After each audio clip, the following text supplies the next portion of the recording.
Hello প্রিয় শিক্ষার্থী বন্ধুরা, আশা করি তোমরা সবাই ভালো আছো। তো একটি নতুন ভিডিও নিয়ে চলে আসলাম, আমাদের একটা নতুন টপিক। সেটা তোমরা দেখতে পাচ্ছ যে বাংলা ব্যাকরণের অত্যন্ত গুরুত্বপূর্ণ একটি টপিক, নত্যবিধান সত্যবিধান। আহ, তো আমরা আজকে মূলত শুরু করতে যাচ্ছি বাংলা ব্যাকরণের এই টপিক দুটি। তার মধ্যে আমরা আজকে প্রথম আলোচনা করব নত্যবিধান থেকে শুরু করতে হয়, তাই আমরা নত্যবিধান থেকেই শুরু করতে যাচ্ছি। তো আমরা বিষয়টা একটু মনোযোগ সহকারে দেখি, খুব সংক্ষিপ্ত আকারেই আমরা বিষয়টি শিখে ফেলব। আশা করি তোমাদের জন্য খুব সুবিধাজনক হবে। আমরা প্রথম স্লাইডে চলে যাচ্ছি। নত্যবিধানের আমরা প্রথম স্লাইডে চলে যাচ্ছি। এখানে আমরা দেখতে পাচ্ছি যে নত্যবিধান কি। নত্যবিধান মূলত আমরা যদি এখানে তোমরা একটা অফিসিয়াল একটা সংজ্ঞা দেখতে পাচ্ছ, তবু আমি বলে দিই, সেটা হচ্ছে বাংলা শব্দে তৎসম শব্দ যেগুলো আছে, অর্থাৎ সংস্কৃত থেকে অপরিবর্তনীয়ভাবে যে সকল শব্দ বাংলায় এসেছে তৎসম শব্দ, সেই সকল শব্দেই শুধুমাত্র মূর্ধন্য ব্যবহার হয়। তো সেই সকল শব্দে মূর্ধন্য ব্যবহারের যে নিয়ম শব্দের বানানে, তাকে আমরা বলছি নত্যবিধান। তবে আমরা এই বিষয়টা খেয়াল রাখবো যে তৎসম বা সংস্কৃত শব্দ ব্যতীত তদ্ভব দেশি বিদেশি কোনো শব্দেই কখনো মূর্ধন্য হয় না, সবসময় দন্তন্য হয়। কাজেই এই বিষয়টাও আমাদেরকে খেয়াল রাখতে হবে। তো চলো আমরা পরবর্তীতে চলে যাই। আমরা পরবর্তীতে দেখছি যে আমরা নিয়ম একে দেখছি যে রি র স, মানে রি ধ্বনি, র ধ্বনি এবং মূর্ধন্য স্বধ্বনি, এবং এর সাথে রিকার থাকতে পারে, রেফ থাকতে পারে। এই রি র স এর পরে সবসময়, ধ্বনির পরে সবসময় যে ন হয় সেটা মূর্ধন্য হয়। বুঝতে পারলে তোমরা? রি র স এবং এই সকল নির্দিষ্ট ধ্বনি, যেমন এর সাথে র থেকে আসে রফালা বা রে, রি থেকে আসে রিকার, এগুলোর পরে আমরা দেখব যে মূর্ধন্য স এর ব্যবহার হয়। যেমন আমরা দেখছি ঋণ, তৃণ, বরণ, মরণ, ব্যাকরণ, ভাষণ, পাষাণ, আমরা এগুলো দেখতে পাচ্ছি। এরপরে আমরা নিয়ম 2-এ দেখতে পাচ্ছি টবর্গীয় ধ্বনির সাথে যুক্তাক্ষরে, বা যুক্তাক্ষর কথাটা হবে না, কথাটা হবে মূলত যুক্ত বর্ণ। টবর্গীয় ধ্বনির সাথে যে সকল যুক্ত বর্ণ হয়, টবর্গীয় ধ্বনি মানে ট ঠ ড ঢ, ট ঠ ড ঢ সাথে মূর্ধন্য যে যুক্ত হয়, সেটার সাথে টবর্গীয় ধ্বনির সাথে সবসময় মূর্ধন্য যুক্ত হয়। আমরা উদাহরণ হিসেবে দেখতে পাচ্ছি ঘণ্টা, লণ্ঠন, কাণ্ড, প্রচণ্ড। এরকম আরও উদাহরণ তোমরা তোমাদের বইয়ে পেয়ে যাবে, সেখান থেকেও তোমরা পড়ে নিবে। আমরা আমাদের পরবর্তী স্লাইডে চলে যাই। সেখানে নত্যবিধানের নিয়মাবলী পার্ট 2-এ আমরা দেখছি মধ্যবর্তী ব্যবধানের নিয়ম। আমরা এই জিনিসটা একটু সহজ করে বুঝিয়ে বলি, তোমরা একটু যদি খাতা নিয়ে বসতে পারো তাহলে বলে দিচ্ছি। সেইটা হচ্ছে রি র স এর পরে আমরা দেখলাম মূর্ধন্য স হলো। তো রি র স এর পরে যদি একটা স্বরধ্বনি থাকে তাহলে সেখানে মূর্ধন্য হবে। স্বরধ্বনির পরে যদি ক বর্গীয় বা প বর্গীয়, ক বর্গীয় বর্ণ কোনগুলো? ক বর্গীয় বর্ণ হচ্ছে ক, খ, গ, ঘ, উ। প বর্গীয় বর্ণ হচ্ছে প, ফ, ব, ভ, ম। এবং এরপরে যদি হ, জ, র, ল, ব, হ, কখনো কখনো অনুস্বরের উচ্চারণ থাকে, তারপরে দন্তের নয়ের পরিবর্তে মূর্ধন্য হয়।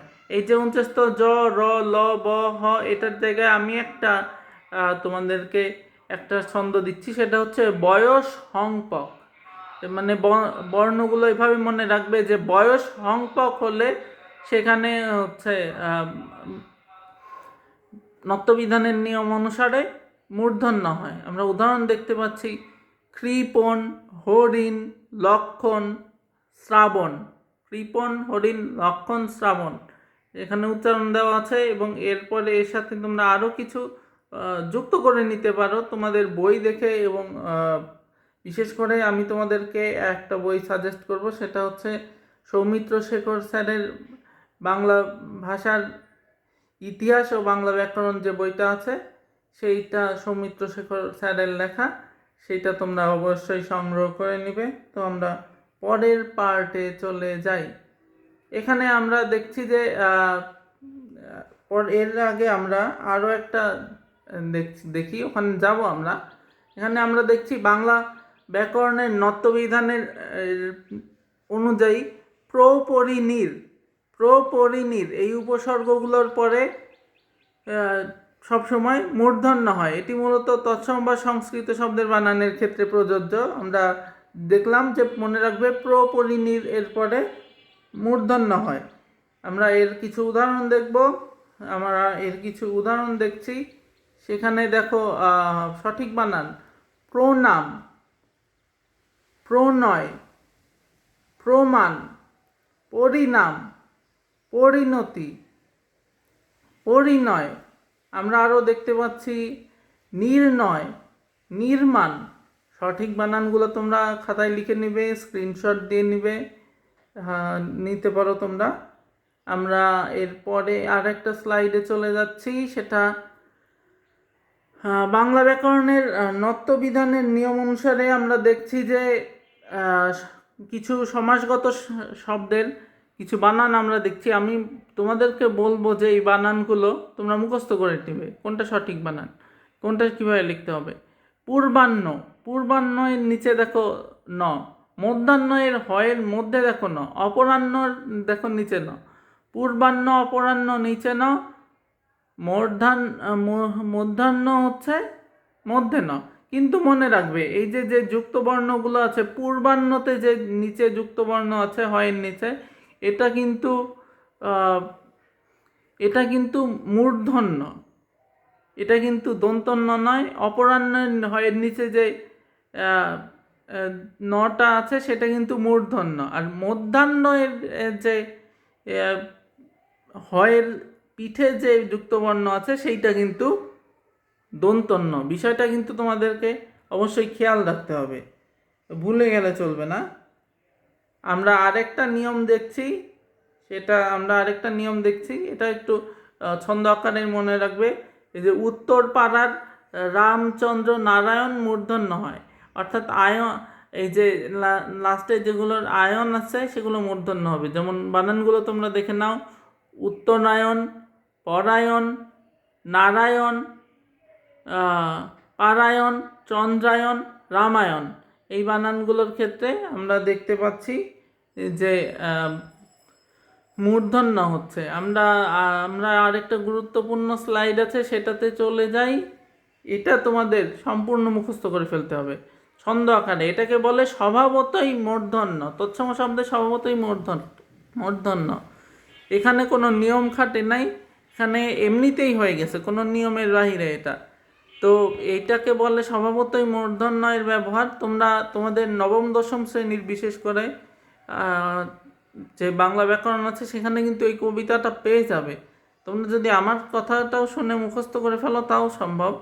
যেমন বলা হচ্ছে, ছন্দটা হচ্ছে: চাণক্য মাণিক্য গণ, বাণিজ্য লবণ মন, বেণু বিনা কঙ্কন কণিকা, কল্যাণ শোণিতমণি, স্থানুগুণ পুণ্যবেণী, ফণীয় নুবিপণী গণিকা, আপন লাবণ্য বাণী, নিপুণ ভণিতা পানি, গৌণকোণ ভানপণ শান, চিক্কণ নিক্কণ তুন, কফনি বণিক গুণ, গণনা পিনাক পণ্যবান। এটা কিন্তু একদিনে মুখস্থ হবে না, অন্ততপক্ষে 2-3 দিন বারবার পড়তে হবে, তবেই তোমাদের মুখস্থ হবে। এই থেকেই তোমরা তোমাদের সারা জীবনের নত্যবিধানের যত নিয়ম আছে তোমরা পেয়ে যাবে। এর পরবর্তীতে কোনো এক ক্লাসে আমরা সত্যবিধান নিয়ে আলোচনা করব এবং নত্যবিধান কোন কোন ক্ষেত্রে খাটে না সেই বিষয়টা নিয়েও একটা তোমরা চাইলে ক্লাস করা যেতে পারে। আমরা সত্যবিধান নিয়ে কথা বলবো, তো তোমরা নত্যবিধানটা ভালো করে পড়ো। তোমাদের কাছে এটাই অনুরোধ, এবং কোনো প্রশ্ন থাকলে অবশ্যই তোমরা কমেন্ট বক্সে করতে পারো। ধন্যবাদ, আল্লাহ হাফেজ।